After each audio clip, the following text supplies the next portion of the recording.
Before we get to this very important interview, one of my favorites of all time, this is just one of the new interviews that I do live every single week exclusively on my member block on Daily Wire Plus.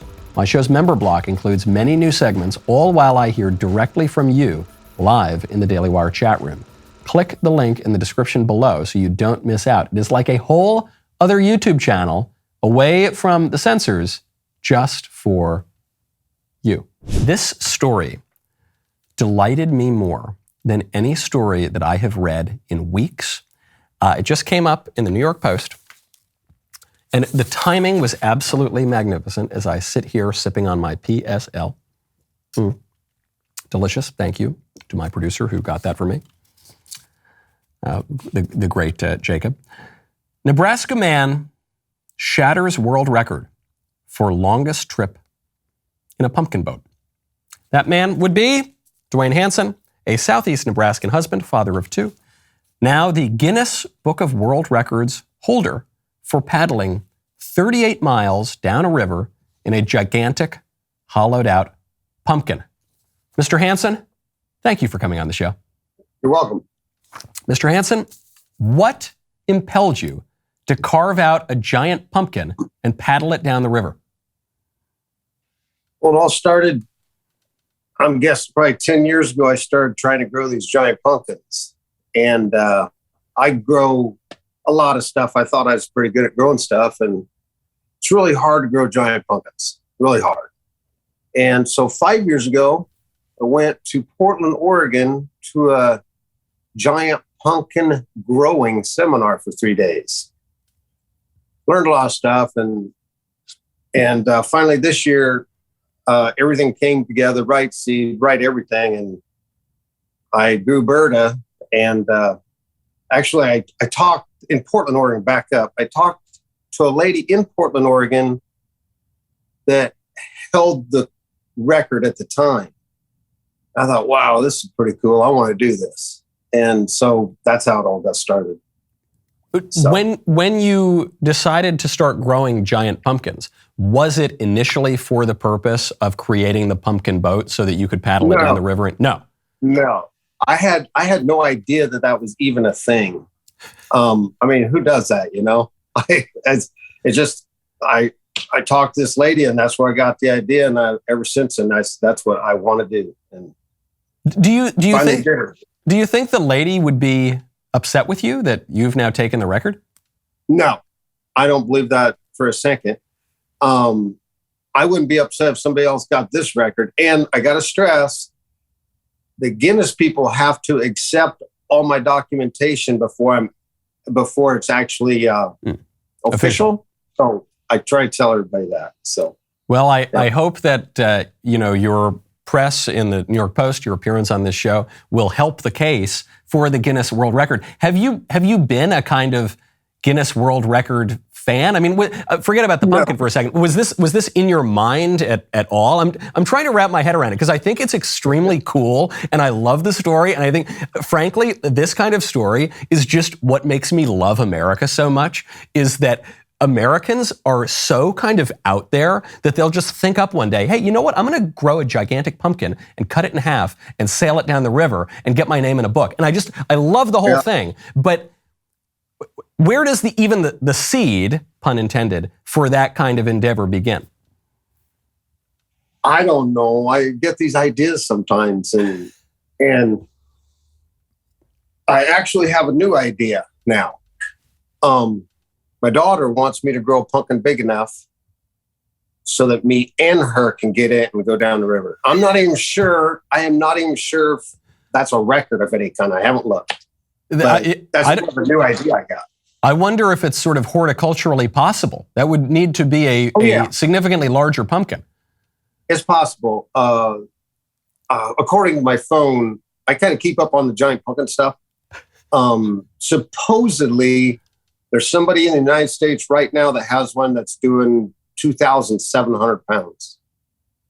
How big was the one that you sailed in? 846. That's a big pumpkin too, but yes, over 2,000, over a ton of pumpkin.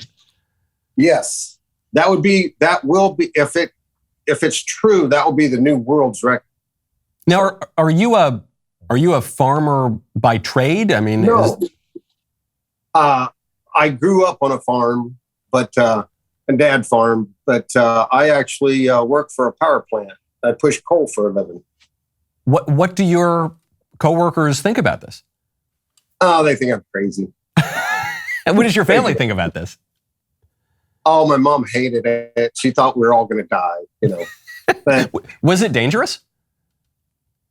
I don't think it was. I mean, I had people in the boat, and I'm the one that was probably in the most danger of drowning in the river, you know.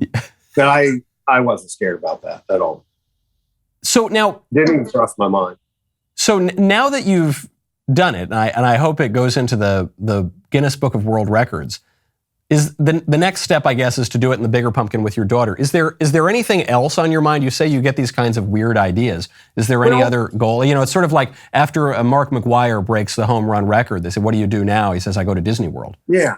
You know, I don't know. I might have a new idea tomorrow. My wife said one time, she said it was really stressful living with me because she never knows what's going to be next. So, have you been receiving other media inquiries? Obviously, the New York Post and obviously this show. Worldwide. Worldwide. It's unbelievable. I didn't expect this in my wildest dreams. So I just wanted to go down the river in a pumpkin, you know. So it wasn't, you didn't take this on because it has been said that everyone is going to get 15 minutes of fame in their lives. You didn't take this on so that you could, you know, have your name in lights and do a lot of interviews. Absolutely not for a minute. I just wanted the record. I ain't interested in any other book, Guinness record or anything. I wanted this record. It was like the only one I wanted. So. The timing of your accomplishment is kind of coincidental because for the past couple of weeks, I've been talking about how much I love autumn and specifically how much I love pumpkin spice lattes. And I know that those drinks are really only for 16-year-old white girls in urban areas, but I don't care. I think they're delicious. I love the fall. Yep. It's my favorite season. Do you have a kind of connection to the fall? Is that why you chose the pumpkin instead of, say, I don't know, a butternut squash? The reason being, I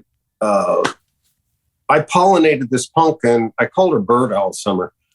I named my pumpkins. And I pollinated her June 23rd. And if you know anything about the river, if you're going to go down that river in a pumpkin, you're going to get wet. And I stopped her growth. I probably could have got up to 1,000 pounds, but the timing was there, and I have days off of work where I can do this and everything. And I still want to do it while I was still halfway warm out. And that's the reason I did it as early as I did. That pumpkin probably would still be growing in the garden right now if I hadn't cut it off. So before I let you go, I do also have that technical question. Where are you growing? This is just like this isn't a giant farm. This is just a small garden outside your house? I live on 10 acres out in the country. And I'd have to say total, I plant a lot of stuff. Like I could probably feed 10 families. People come get stuff all the time, but I got certain places where I plant these pumpkins. The soil's perfect. I mean, you do a lot of soil tests. You don't just go throw the seed in the ground. It's actually a fairly complicated operation. So. I believe it. I do not think that I could grow an 800-pound pumpkin. I don't think I could grow an 8-pound pumpkin. I know, Dwayne, that you did not do this for fame and attention, but you do have it. Now that you've got the ear of America, hundreds of thousands, potentially millions of people listening to you, do you have anything you'd like to say? Not really. All I'd have to say is, anybody that's listening, if you've got something you really want to do, don't let anything stand in your way. You just got to do it. Absolutely love it. Dwayne, truly one of the most delightful American stories I have seen in a very long time. Congratulations. I look forward to Guinness officially recognizing the record, and I look forward to checking back in on your 2,000-pound double pumpkin boat. You bet. Thank you. All right. Thank you. I hope you enjoyed that very important interview as much as I did. Don't miss other interviews in the member block. Click the link in the description and join the Michael Knowles Show member block to get that and so much more on Daily Wire Plus. We'll see you there.